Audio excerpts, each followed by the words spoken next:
If you had one shot or one opportunity to seize everything you ever wanted in one moment, would you capture it or just let it slip? Yo. His palms are sweaty, knees weak, arms are heavy. There's vomit on his sweater already. Mom's spaghetti, he's nervous, but on the surface he looks calm and ready to drop bombs. But he keeps on forgetting what he wrote down. The whole crowd goes so loud, he opens his mouth, but the words won't come out. He's choking how? Everybody's choking now. The clock's run out, time's up, over, loud. Snap back to reality. Oh, there goes gravity. Oh, there goes gravity. Choke. He's so mad, but he won't give up. Daddies, he know he won't have it. He knows his whole back to these ropes. It don't matter, he's dope. He knows that, but he's broke. He's so stacked that he knows when he goes back to this mobile home, that's when it's back to the lab again, yo. This old rhapsody better go back to this moment and hope it don't pass him. Listen, we can talk about the flag, but let's talk about wait.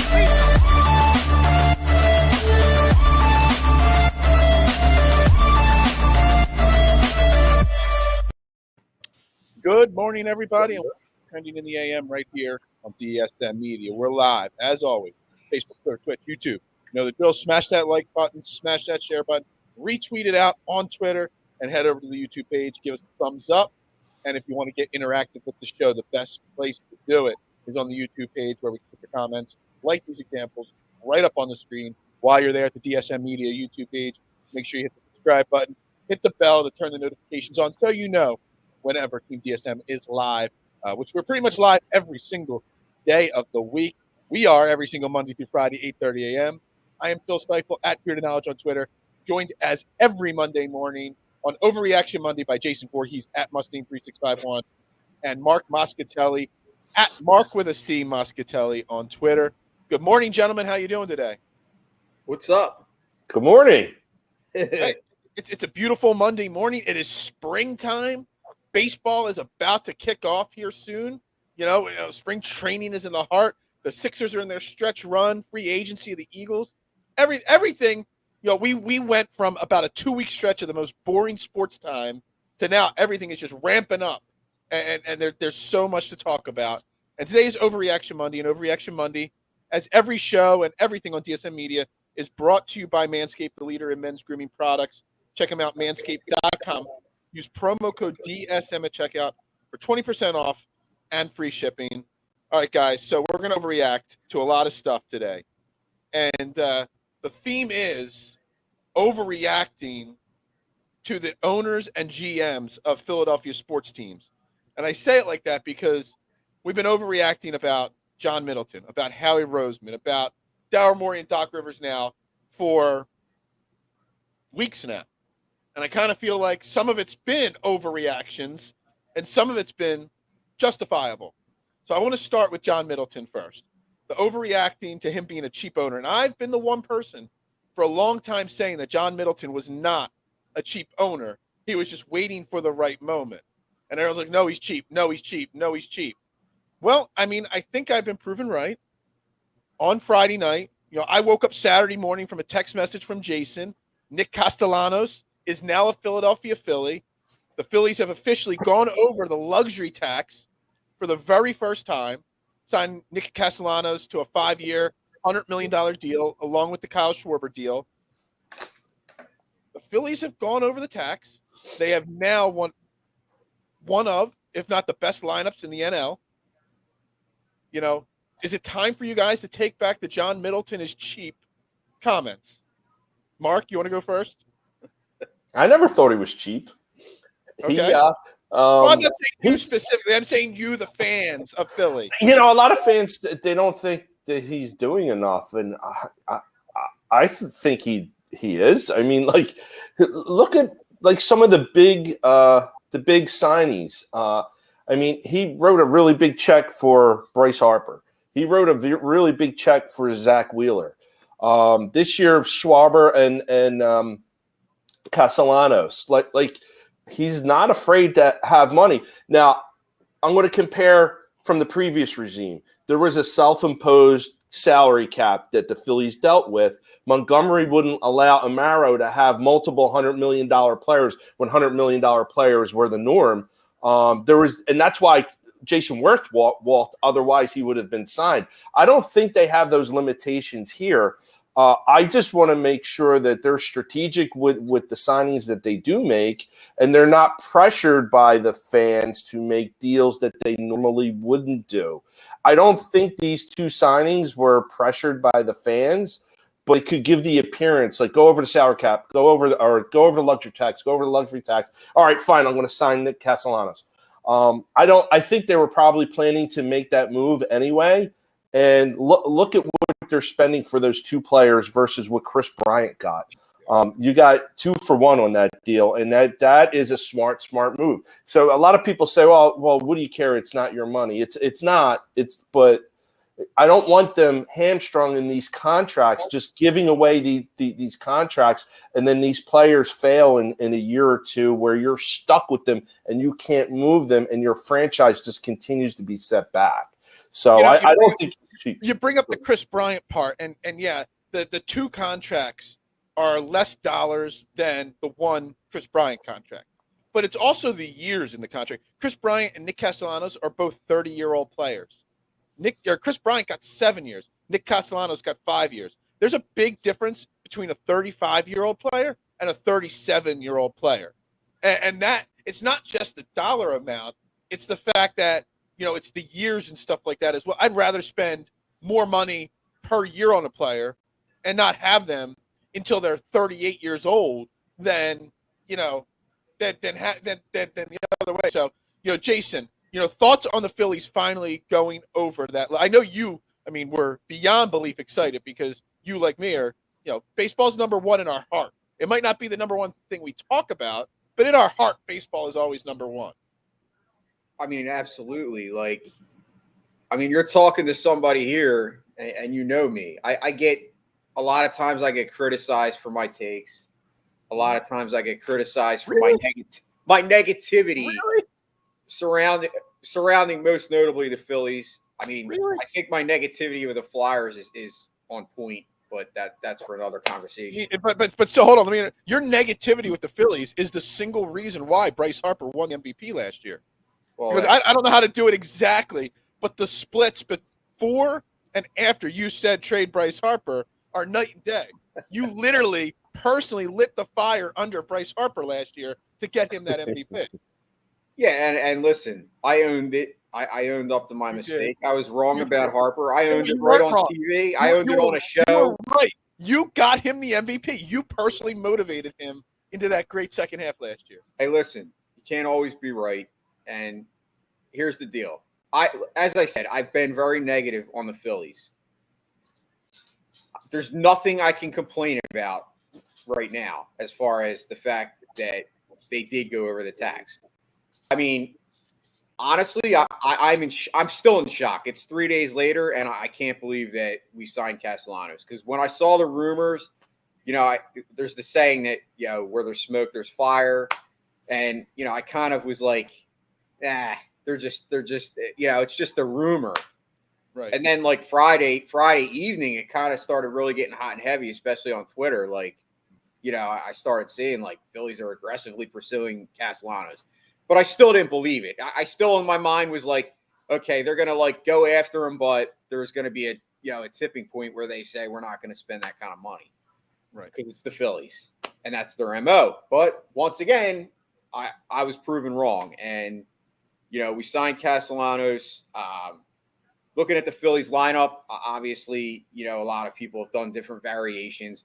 I think if you look right now at their lineup, it's extremely versatile, especially with adding the DH. There's so many combinations that they can use. Schwarber could play first base.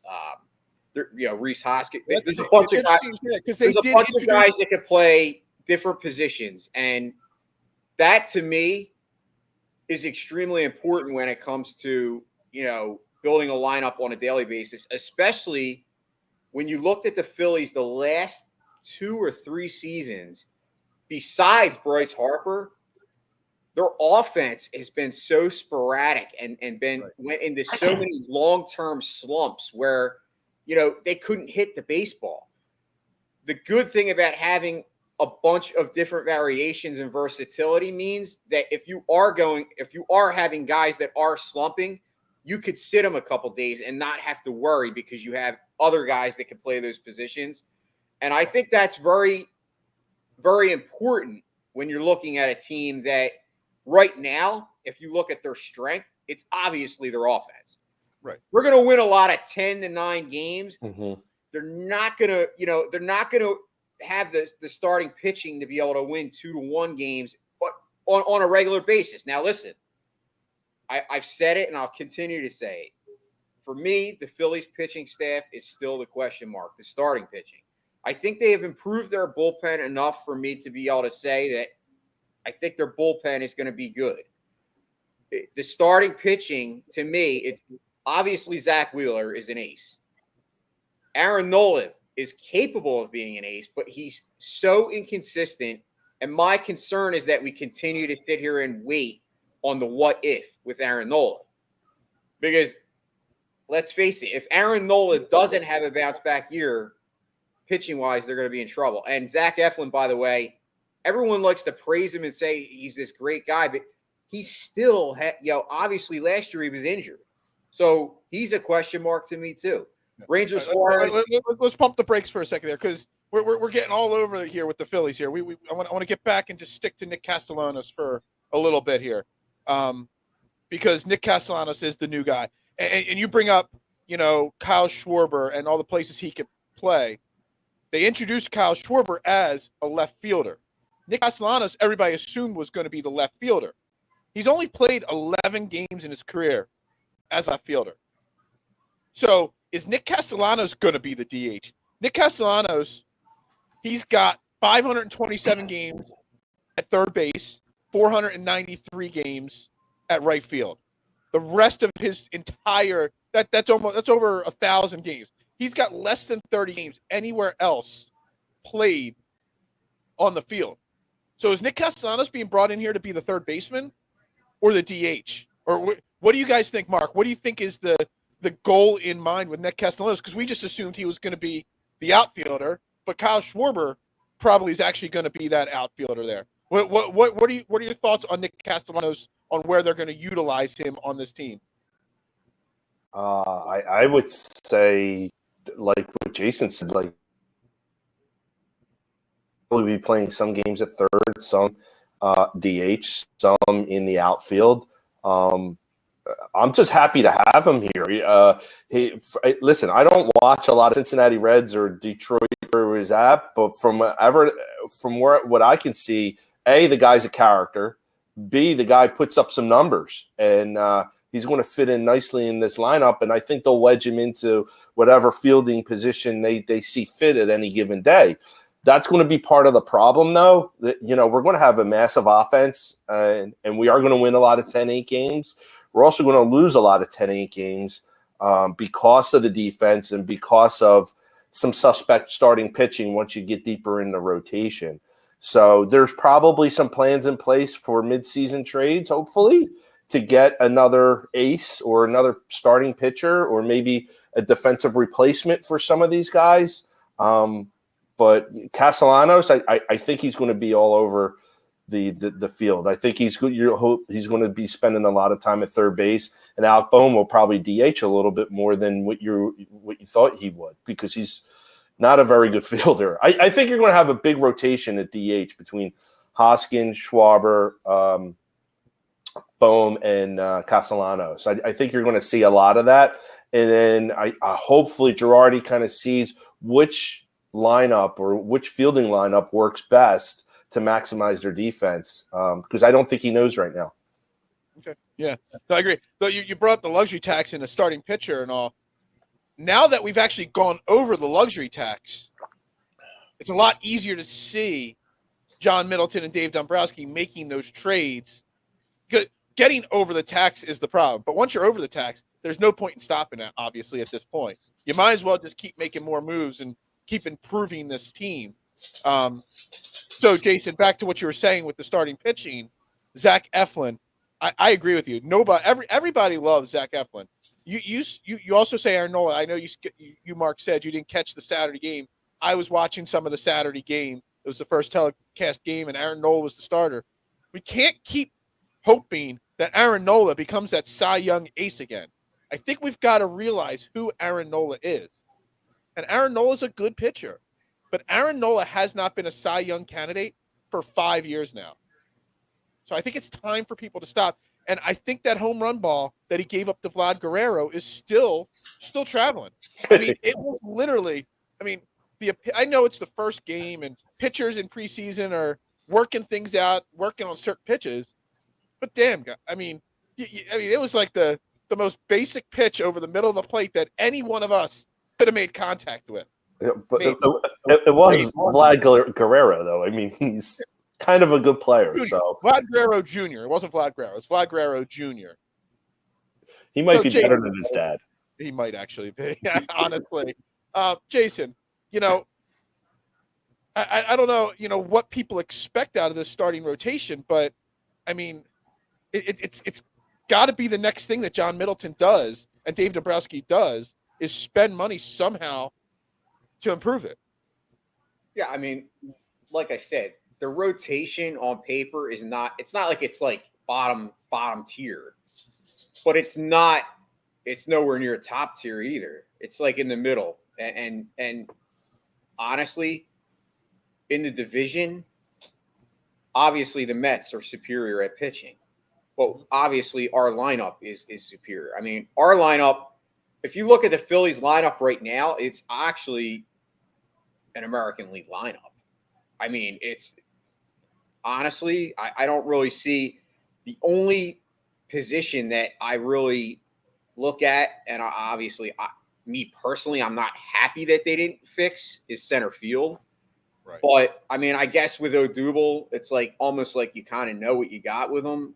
You're not really going to get a ton from Odubel, but I guess with the rest of the lineup mashing the way it's going to, it probably won't matter.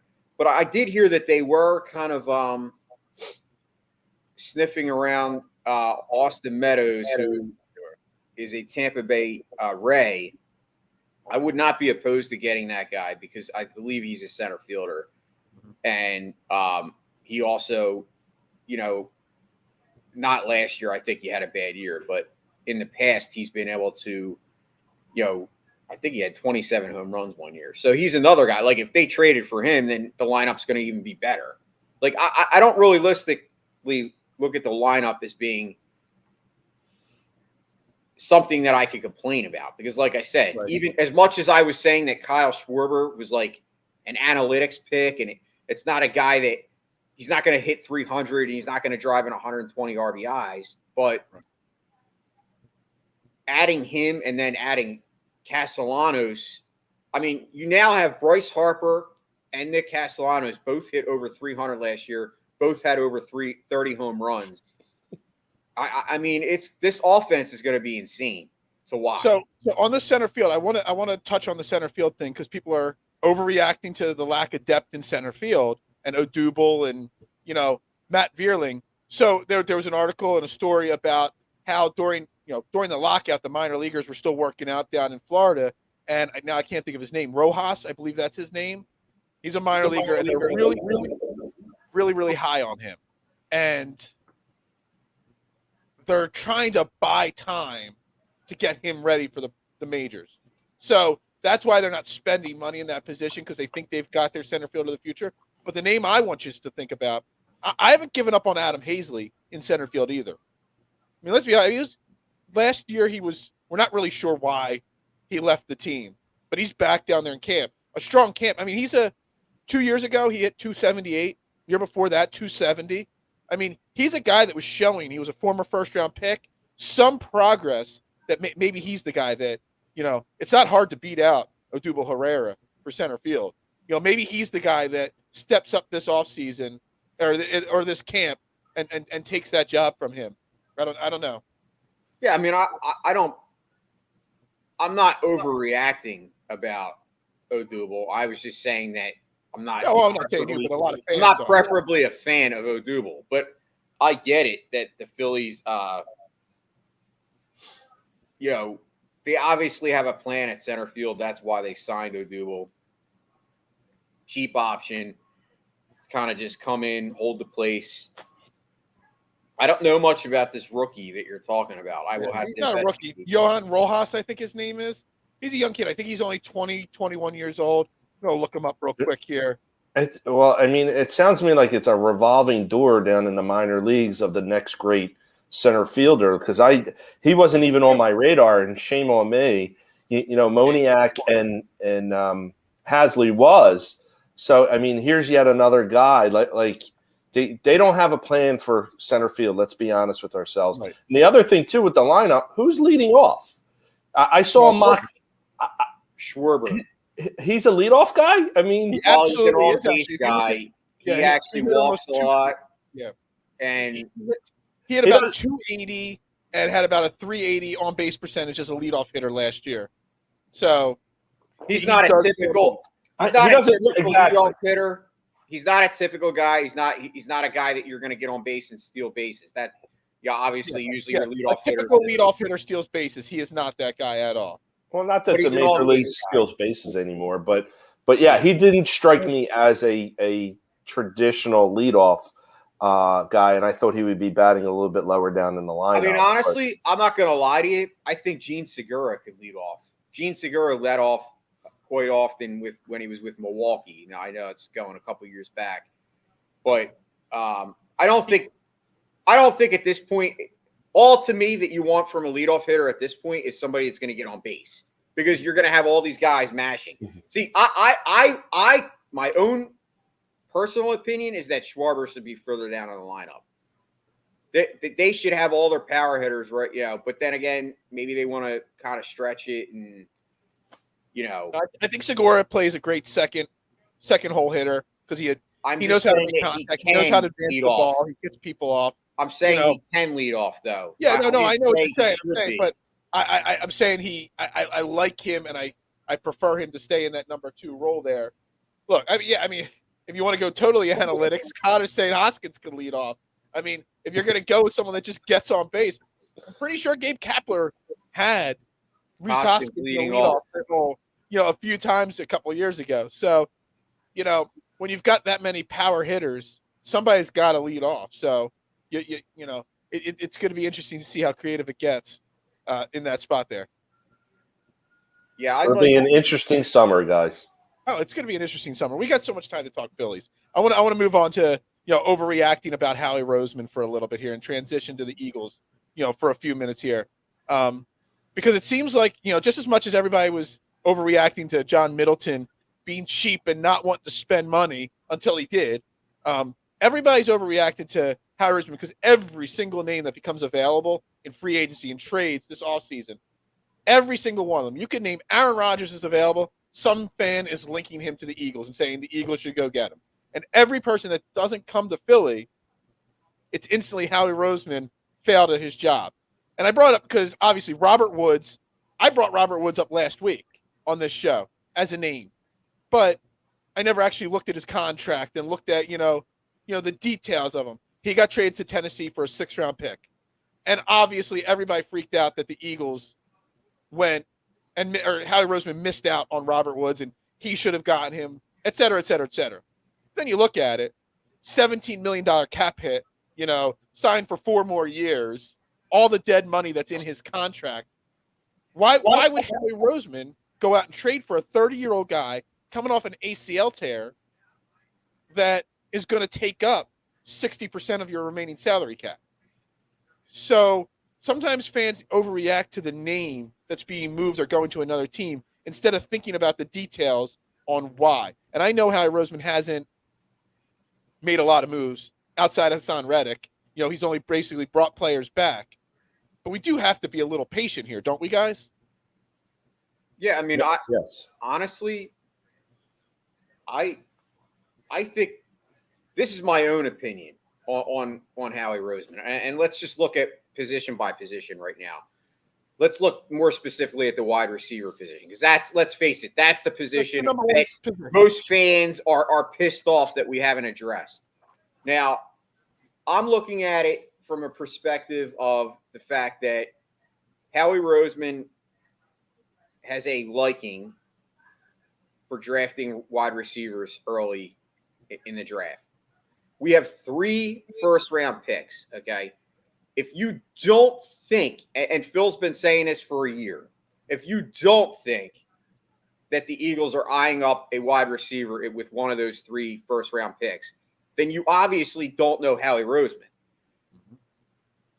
I get it. A lot of people will say, oh, we're going to draft another Rager. Well, sooner or later, you're going to hit on some of these guys too. Like, it's not every first-round pick can be a Jalen Rager. Let's face it. Like, I think the astronomical miss makes people's opinions and people's concerns kind of and their radar go way up about every time that we draft a wide receiver. Because let's face it, Jameson Williams, he looks like he could be a really good player in this league.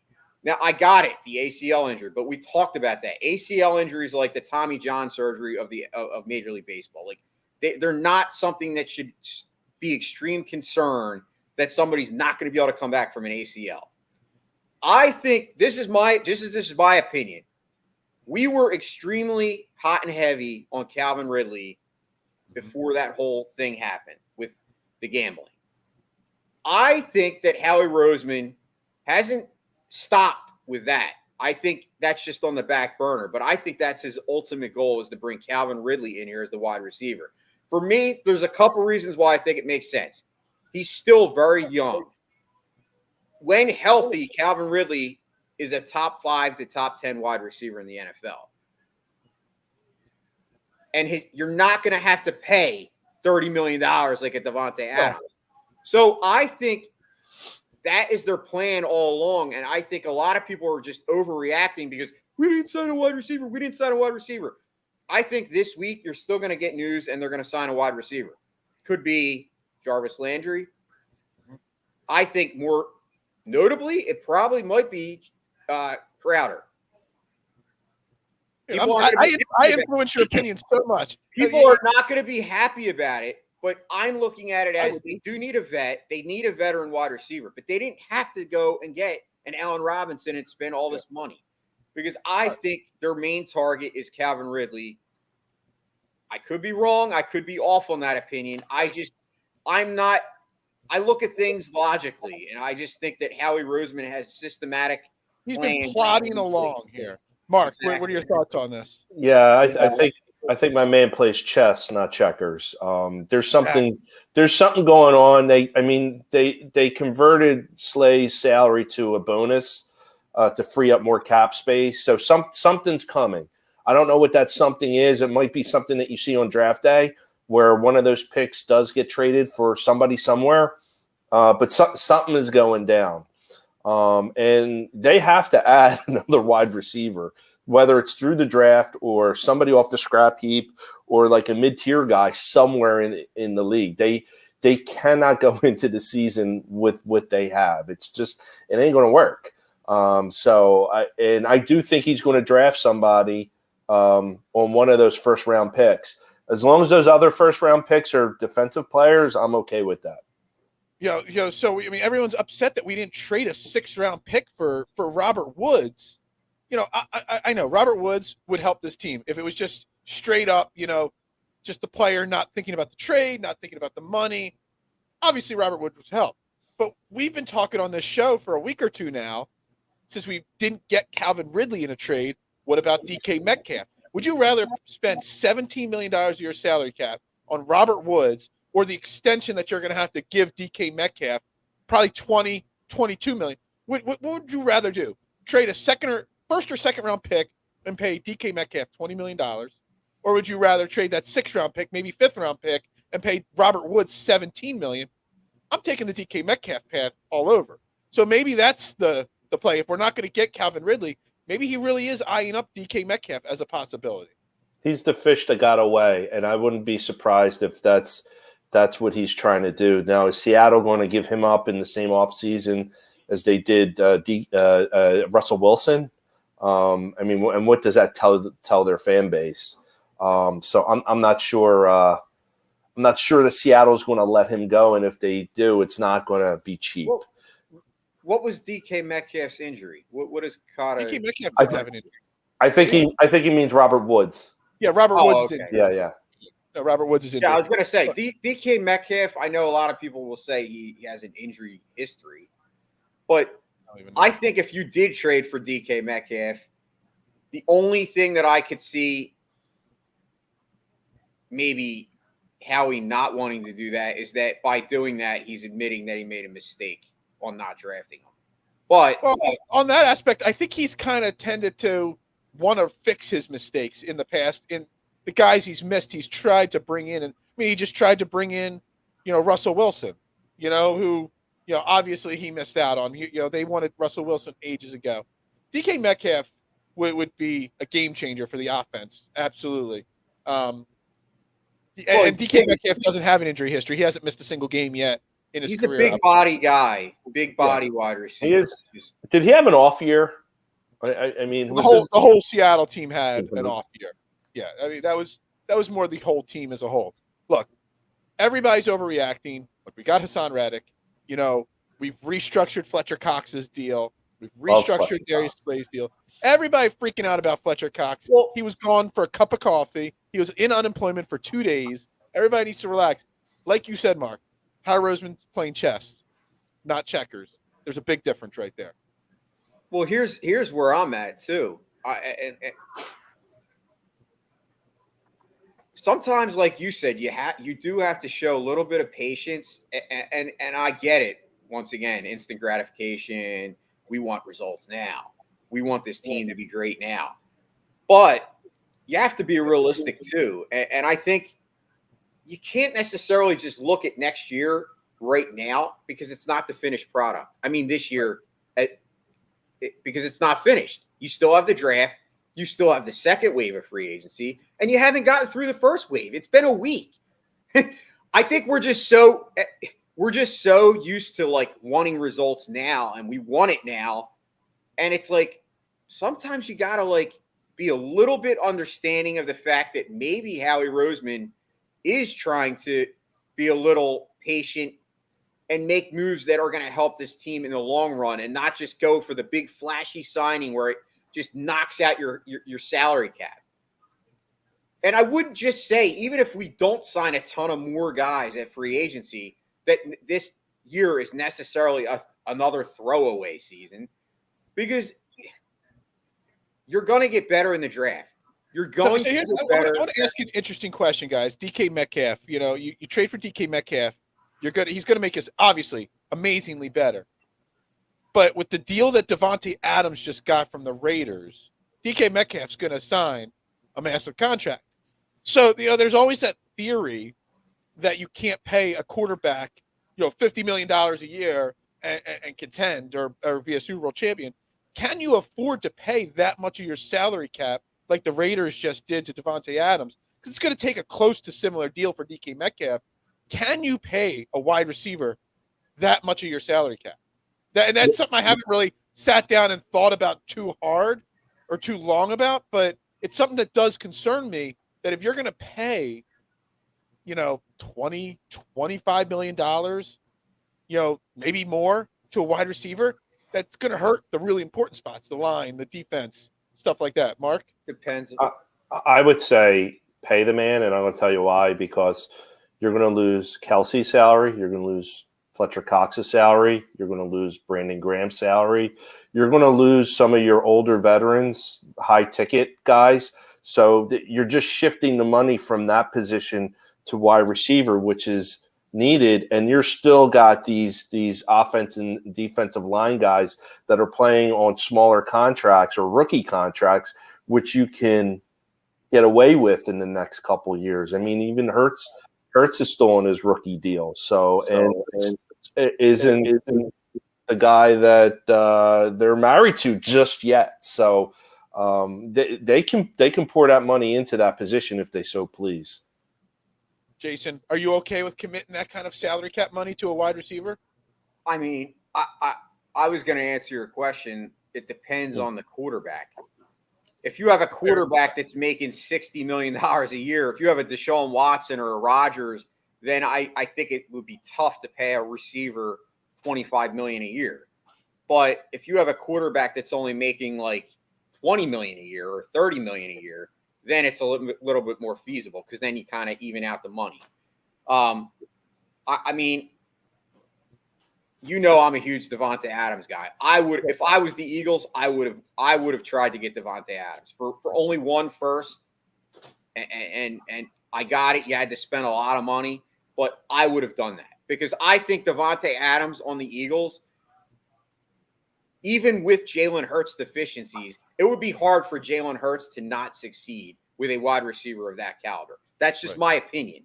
I think Davante Adams is a game changer to the point that he can elevate his quarterback's play.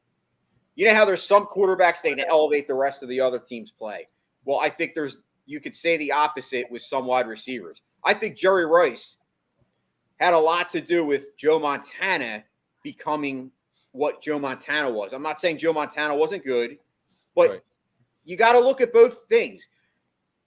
Davante Adams, to me, is a wide receiver that's a game wrecker. I mean, he's just the guy that is always open. I mean, watch the film.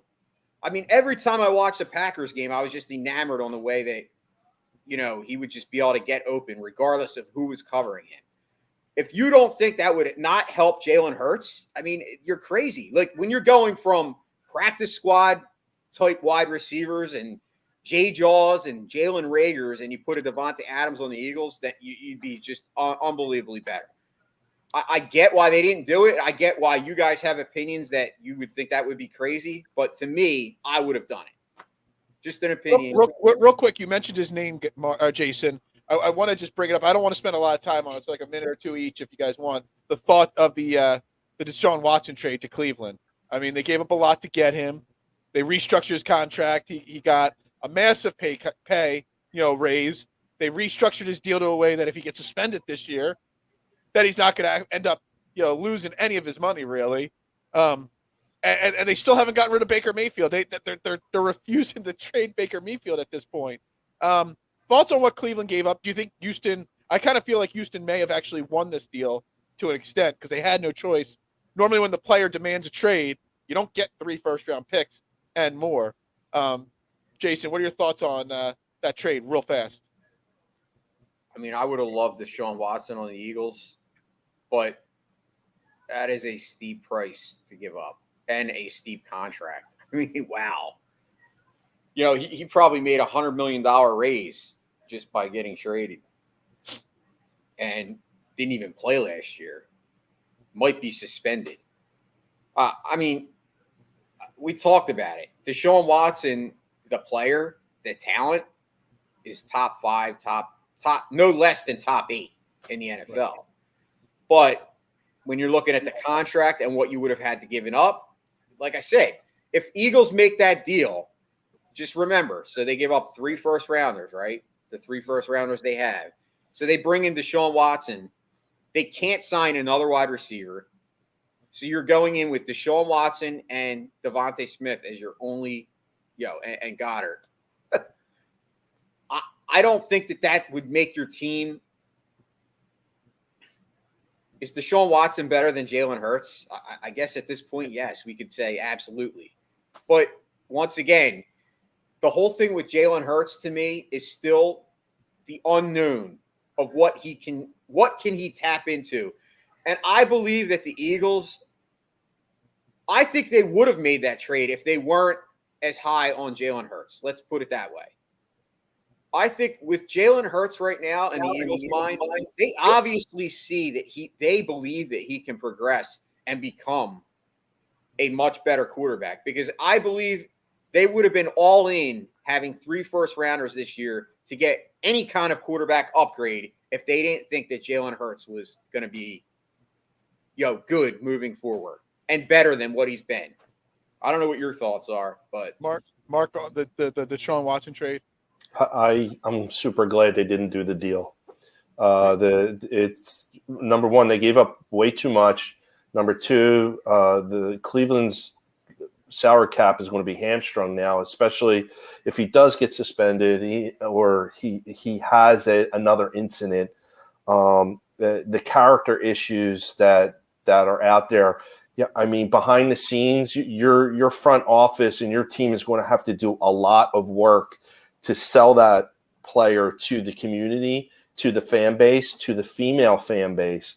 And I think it's dirty and sleazy that the ownership group put out a message. I don't know if you guys saw it. They put out a big message about him, and it led with the owner's wife's name to kind of court the female population of their fan base. It's just dirty. And I just don't think the Eagles wanted to get involved in dealing with all the ancillary stuff that goes around signing this guy. From a player perspective, yes, he's a plug-in. He makes the team infinitely better, and he would do wonders on the field. But all the other stuff that's going to go around, it's just not something that I think the organization really wanted to be involved in. Otherwise, I think he'd be an Eagle because, they were flirting around, trading for him for the longest time. I just think maybe as deep as they got into it and the research that they may have done, maybe felt that, it just wasn't worth the aggravation. Yeah, I think Houston won that trade 110%. Oh, absolutely. They were able to get multiple first-round picks. Yeah, it was like that. So I agree with you guys 110%. So it's something that me and Jason had talked about briefly before we went on the air there was, players forcing their way out of town. And Deshaun Watson basically forced his way out of Houston. He didn't want to play in Houston. Kind of like it, but it's different. Claude Giroux got traded this weekend. There's a generation of Flyers fans. We talked about him after his last game, Jason, last week. There's a generation of Flyers fans that they only know Claude Giroux as the face of the Flyers. He's gone now. And there's a lot of people overreacting that Chuck Fletcher didn't get enough for Claude Giroux. And while the trade on paper doesn't look like they got enough for Claude Giroux, he wasn't forcing his way out of town, but it was time to move him on and out of town. He's a free agent at the end of the year, whatnot. And he wanted to play in Florida. So sometimes when these guys force their way out of town, the GMs don't really have the advantage in the negotiating in trades and stuff like that. So when people are bashing Chuck Fletcher for what they got for Claude Giroux, it's not like there were many options there for the Flyers on this trade. So Jason, I know you're the big Flyers guy. What are your thoughts on what we got for Claude Giroux in that trade? Because we got a first-round pick in 2023, a third-round pick, and then another prospect. First of all, where's the banner? Where's the what? Oh, I can't put banners up with three people on the screen. Oh. It doesn't fit. See, I'll show you. I'll show you. No. There's the Flyers banner works. Okay, sorry. The other banners don't work. It covers up Mark's beautiful face there. I was just busting your chops. There. What's up with the Flyers? There, I got it up for you. There you go. Obviously, my first reaction was the same as pretty much all Flyers Twitter. Like, it was like, what in the hell are the Flyers doing? Like, you look at Claude Giroux, the player, what he meant, as you said, to the whole generation of young people in this town. That's all they know when it comes to the Flyers. Right. God rest their souls, because we obviously saw a lot more fun and excitement in our era, Phil and Mark, us old guys. But with that being said, I have to agree with Phil 100%, and that's what I was trying to say to a lot of people, and of course, people were still fighting me. But you can only do so much when it comes to making a trade of a guy like Claude Giroux, who is basically a rental. Mm-hmm.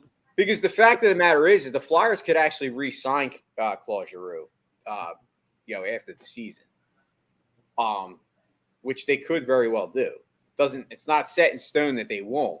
To only be able to get a first-round pick and then a prospect that realistically is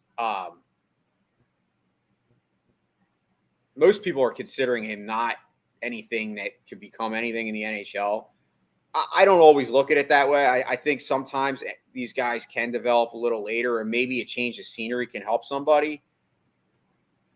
But with that being said, I think when Claude Giroux wanted to only go to the Florida Panthers, and that was the only team he wanted to go to, yeah, Chuck Fletcher's hands are kind of strong because he doesn't have any power in that deal. Florida knows that Giroux is the only Florida knows that they're the only option for Giroux why in the world would they up their why in the world would they up their offer? Yeah. Why would they give another first rounder or a better prospect when they could just give that and say, well, take it or leave it, knowing that the Flyers will be stuck with Claude Giroux? You can't really, quantify these kind of deals when the players are kind of basically forcing their way at where they want to go. And that's the whole thing with no trade clause. Mark, I don't know what your thoughts are on Claude Giroux real quick. All right. From what I heard was that he went to Fletcher and asked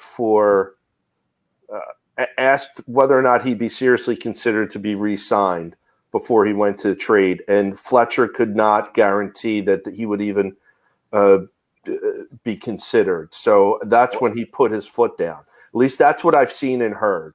And that's when he said, I only want to go to Florida, and really hamstrung Fletcher, because I think he was willing to go other places if it was out there that he would be re-signed. I don't think you can actually do that, though, have that a contingent part of the trade. I think that goes against the collective bargaining agreement.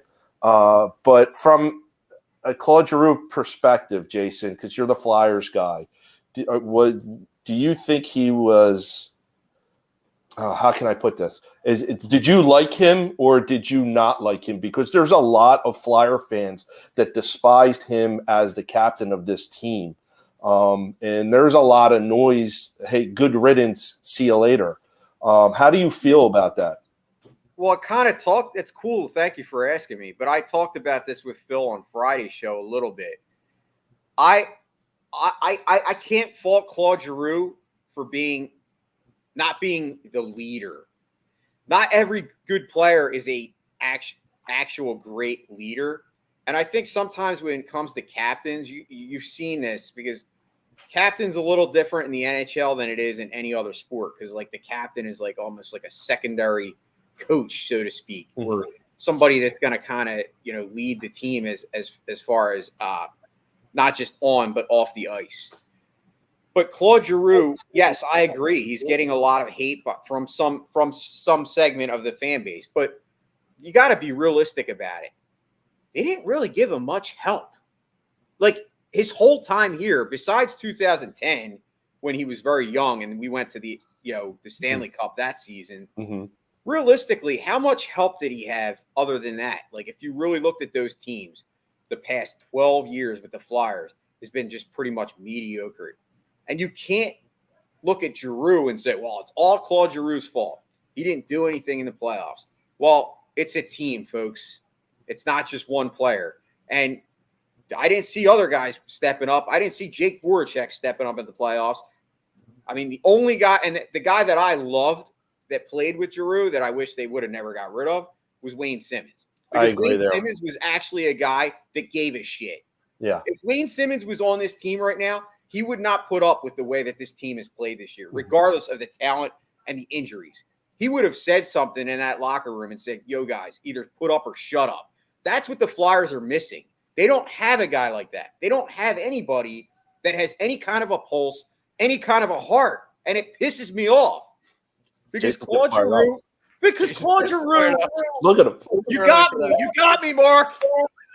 Claude Giroux is a decent player. I'm taking the banner off the screen. Okay, Claude Giroux is not a Connor McDavid. We know that. He's not that level. He's not an Alex Ovechkin, but he's a very damn good player.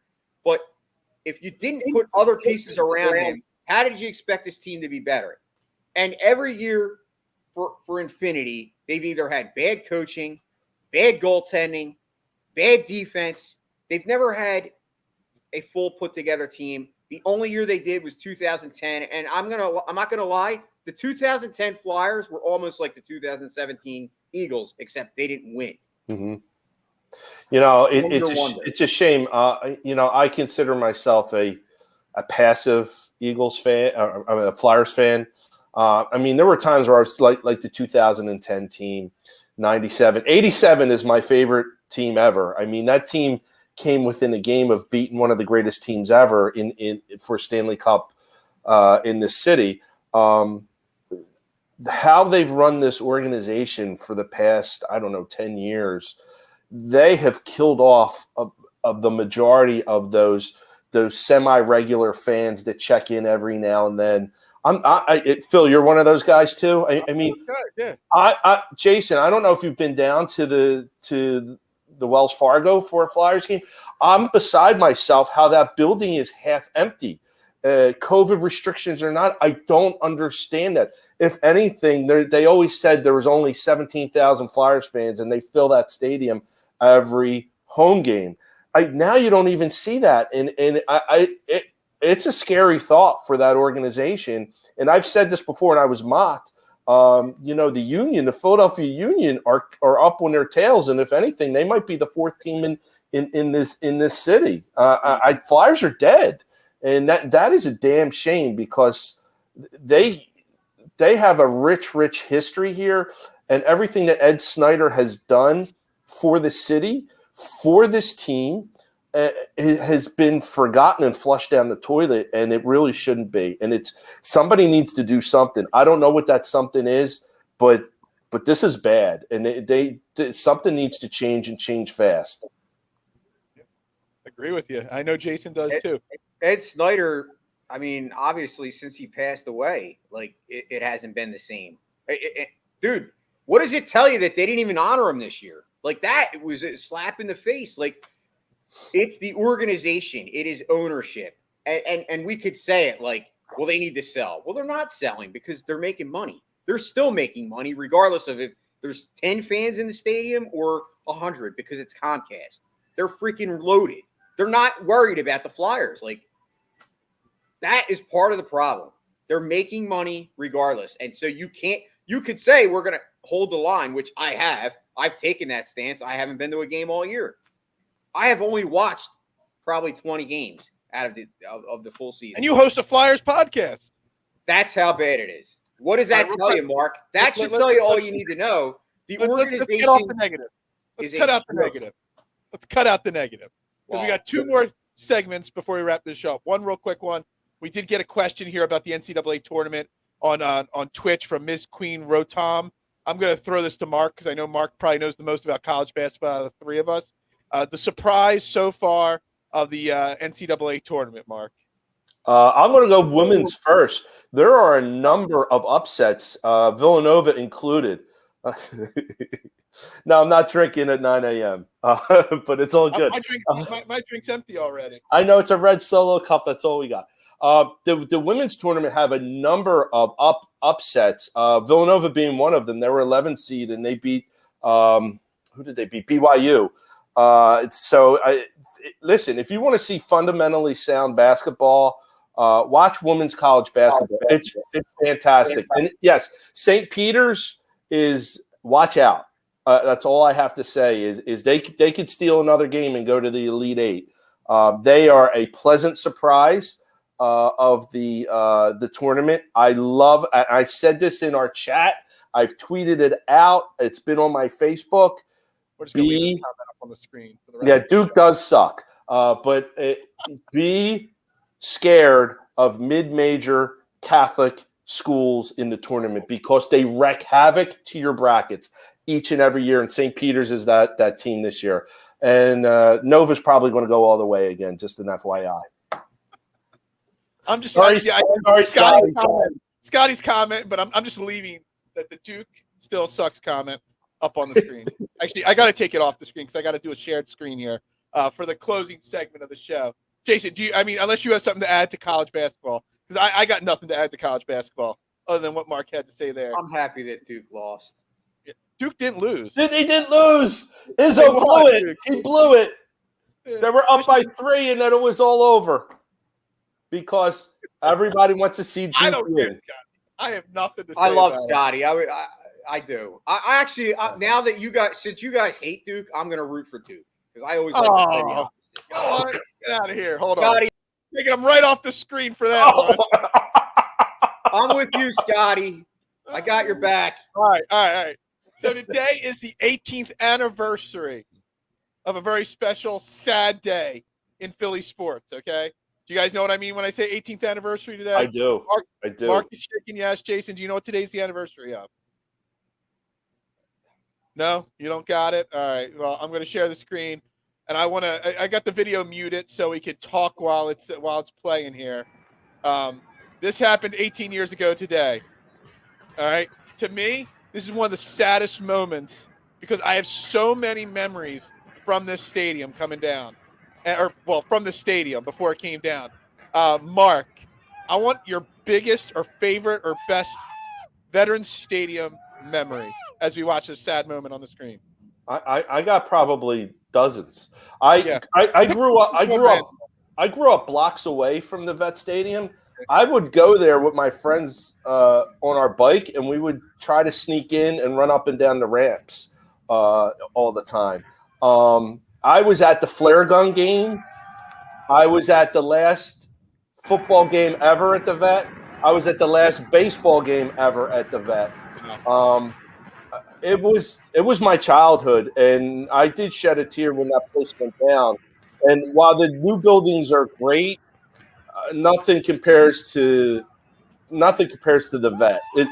It was a dump, but it was our dump, and I really miss it. What is that? What do you got in your hand? What is that? You got a brick? No, it's a Vet. It's Vet turf. It's a cutout of the Vet piece of the turf. I got the Vet turf right here, and if you touch it really hard, the sand still comes out of it. That's awesome. This is like my pride and joy right here. That is awesome. I miss that place. I really do. Hey, Jason, I'll let you go next, but I'm gonna give my favorite, because everybody always talks about their favorite memories, specific games, and whether it's, I'm gonna take this sad video off the screen real quick. Everyone talks about the World Series, wins or whatever, big games. I'm gonna bring up a random moment that is my biggest memory of the Vet. 1991, a late July night. I went to millions of Phillies games with my dad. Best memories, me and my dad, late 80s, early 90s. We would always go to all the Sunday games, sit up in the upper deck, move our way down, as the game went on because no one was in the stadium. We could never afford to go to the bigger Saturday night or Friday night primetime games. We went to a fireworks game late July because the fireworks are always the best. Kyle Abbott, 1991, he was 1-14 that year. Okay, he got one win that year, and I was at that one win, and they won that game like 10-5. He gave up like 5 runs in 4 2/3 or 5 2/3 innings. It was his one and only win. So I'm just going to use. I always use that. Kyle Abbott, the younger brother of Yankees great Jim Abbott, his one win in Phillies pinstripes in 1991. I was at that game. Total random memory, but those are the kind of memories that the Vet give you. They do. That's okay. Yeah. I think the random memories are some of the best. So Carter knows, I was not ever in jail. Dude, I'm 41. I'm not 81. I wasn't old enough to go to jail at the Vet in the 90s. Come on now. Well, actually, probably like the late Vet, maybe. Absolutely. Jason, do you have a favorite memory of going to the Vet? I mean, I have obviously, just like you and Mark, quite a few amazing memories. I was at quite a few of those games in '93. I didn't make any of the playoff games, but I did go to quite a few games down the stretch. And we know how that season ended, but that team was amazing to watch. Lenny Dykstra. You go down the list. Pete Incaviglia, Dave Hollins, Kurt Schilling. It was a great summer. Just a phenomenal, exactly. And it was the year before I graduated high school, which, man, we are freaking old. You guys are old. I was only 12 years old that summer. I know. I graduated high school in '93. 94. I was a sophomore in college. And I was still at Holy Cross in Springfield during that time. So. We went to about 20 games that year, and I got to see games 3 and 5 of the World Series. I saw Schilling's masterpiece. And there you go, Kite Man. There you go, Big Ed. That's my dad, by the way. Carter was -7. Jesus, man, dude. Kata, come on, brother. My favorite memory, though. So I said that obviously those were very good memories, but my all-time favorite moment at the Vet, my grandfather, and I hope I don't tear up because my grandfather. Obviously, he's not around anymore, but he took me to my very first Eagles game at the Vet. And it just so happened to be the time when Randall Cunningham was the quarterback of the Eagles. Beautiful. and I got to see Randall Cunningham. My God, sorry guys, this is like, yeah. I saw Randall Cunningham make this unbelievable escape act and go on a 54-yard run. I think it was 50, might have been 55, down the sideline for a touchdown at the vet.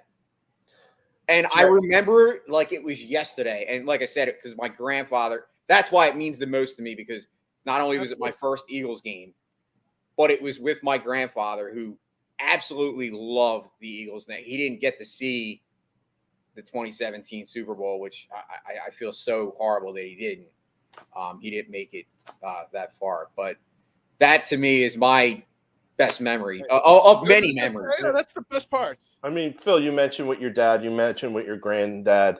My grandfather introduced me to sports as well. I mean, my dad and we watched the Eagles game together. Phillies. My dad's a big Phillies guy. My dad worked a lot, and he just didn't have the all the time that normal dads did. So my grandfather had an in. He knew a guy, like every South Philly guy knows a guy, and he would get us in on Sundays, and we would go and sneak in really and sit in the 700 level and watch the game. And he knew this guy who worked security, and we would go towards the end of the year, and I would get all the leftover giveaways from all the season. And I would come out with all this stuff. It was like so awesome.